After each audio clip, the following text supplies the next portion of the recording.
मैं आपको यह भी बताना चाहता हूं कि जिस तरीके से यह पूरा वाकया हुआ कि हमास के टॉप कमांडर की मौत के बाद पूरा मुस्लिम वर्ल्ड, मुस्लिम मुल्क हैरान है। ईरान ने इस्माइल हानिया की हत्या पर हमास, फिलिस्तीन और पूरे मुस्लिम वर्ल्ड के लिए संवेदना व्यक्त किया, शोक जाहिर की है। लेकिन ईरान ने इस बात की कोई जानकारी नहीं दी कि तेहरान में हानिया की हत्या कैसे हुई।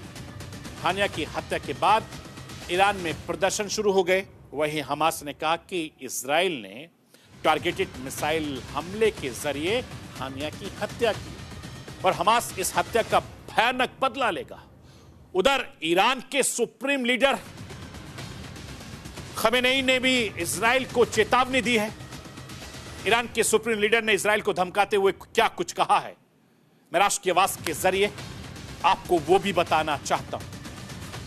खमेनेई ने कहा है कि इस कार्रवाई के साथ आपराधिक और आतंकवादी इजराइल शासन ने अपने लिए कठोर सजा की जमीन तैयार कर, हम इस खून का बदला लेना अपना कर्तव्य समझते हैं, यह उनका कहना था। इजराइल और ईरान लंबे वक्त से एक दूसरे के साथ शेडो वार में लगे हुए थे। दोनों ही अक्सर जिम्मेदारी लिए बगैर एक दूसरे पर हमास हमले करते रहते थे और हमास जंग ने ईरान को भी जंग का अखाड़ा बना दिया था। हमास से जंग शुरू होने के बाद इजराइल और ईरान के रिश्ते और ज्यादा खराब हुए। ईरान अक्सर इस बात को खारिज करता था। 7 अक्टूबर को होने वाले हमास के हमले के बारे में पहले से पता था, जबकि इजराइल ने ईरान पर हमास का समर्थन करने का आरोप लगाया था। हमास ही नहीं, लेबनान का हिजबुल्लाह और यमन के हुती विद्रोहियों को भी ईरान का समर्थन हासिल था। इसके अलावा इराक और सीरिया के कुछ गुटों को भी ईरान का समर्थन मिला था। ये सभी हमास से जंग में इजराइल के खिलाफ थे। लेकिन सबसे बड़ा सवाल यह है कि हमास इजराइल की जंग में ईरान कैसे बना अखाड़ा, वो राष्ट्र की आवाज के जरिए आपको समझाना, दिखाना चाहता है।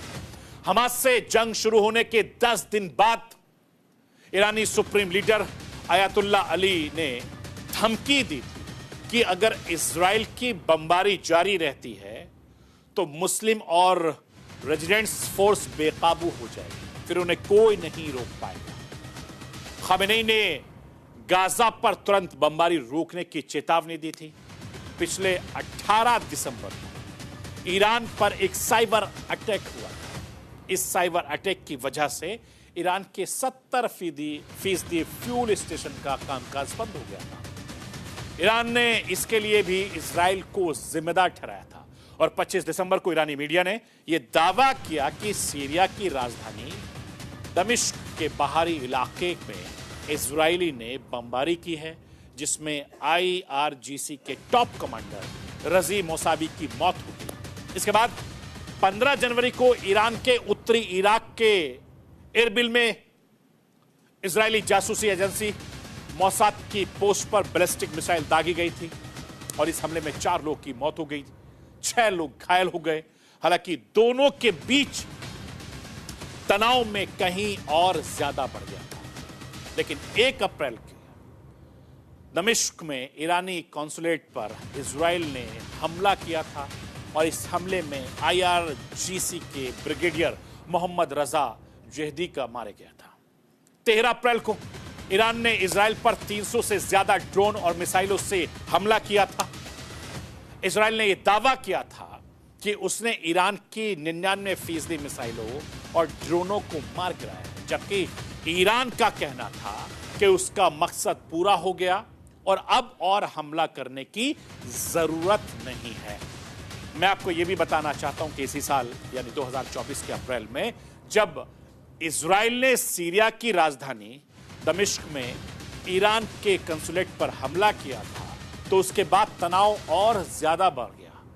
बदले में ईरान ने इजराइल पर 300 से ज्यादा ड्रोन से हमला किया और अब और बड़ी जंग